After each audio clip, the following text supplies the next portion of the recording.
In the quiet town of Ashwood stood an old forgotten hotel named the Evergreen.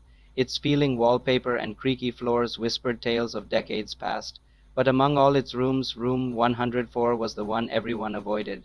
No one knew exactly why, but stories swirled like autumn leaves around the room's dark wooden door. Some said, "A guest vanished without a trace one stormy night years ago."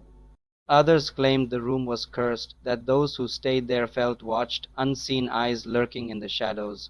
One rainy evening, curious journalist Emma decided to uncover the truth. She checked in, asking for room 104, despite the clerk's hesitant warnings. "Are you sure you want to stay there?" he asked, his voice grave. "It said that once you check into room 104, you may never leave." Emma, intrigued by the mystery, merely smiled and took the key. The door creaked open, revealing a room frozen in time.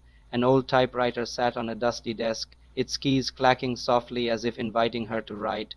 The faint smell of lavender hung in the air, as if someone had just left. The curtains were drawn, the bed unmade, and a single chair sat in the corner as though waiting for someone to return. Emma settled in, determined to dig deeper into the room's secrets. As the clock struck midnight, the room's temperature dropped sharply, her breath fogged in the air. Suddenly, the typewriter began to clatter on its own, keys moving like invisible fingers, composing a message. "Find me," it spelled out. Heart pounding, Emma leaned in, searching for the source of the ghostly typing. Then she noticed a slight indentation in the floorboards beneath the desk. Moving the desk, she discovered a hidden trap door. With trembling hands, she opened the journal. Its pages filled with frantic script detailed the horrifying experience of being trapped in room 104. The woman in the photo, it seemed, had been staying in the room when the floor gave way beneath her, causing her to fall through the trap door and become trapped in the basement. Desperate to escape, she had written a message to her friends above, begging for help. But tragically her cries had gone unheard, and she had perished in the darkness below. Realizing that the spirit of the woman was trapped in the basement, Emma knew she had to help her. With newfound determination, Emma made her way to the basement. The air grew colder as she descended the stairs, and the smell of damp earth and mildew filled her nostrils.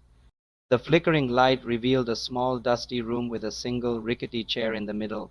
Emma approached cautiously, and as she neared the chair she heard a voice.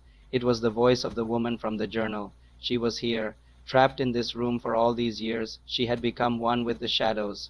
Emma whispered a promise to find her and bring her back to the surface. As dawn broke, the oppressive weight in the room seemed to lift. The air grew lighter, the shadows less menacing. With the rising sun, the basement appeared less dark, the walls less confining. Hand in hand, they walked towards the light, leaving the basement together at last. The next morning, room 104 was no longer feared. It was a place where a lost soul finally found peace. And though the Evergreen Hotel continued to whisper its tales, room 104 remained silent, its secrets finally laid to rest.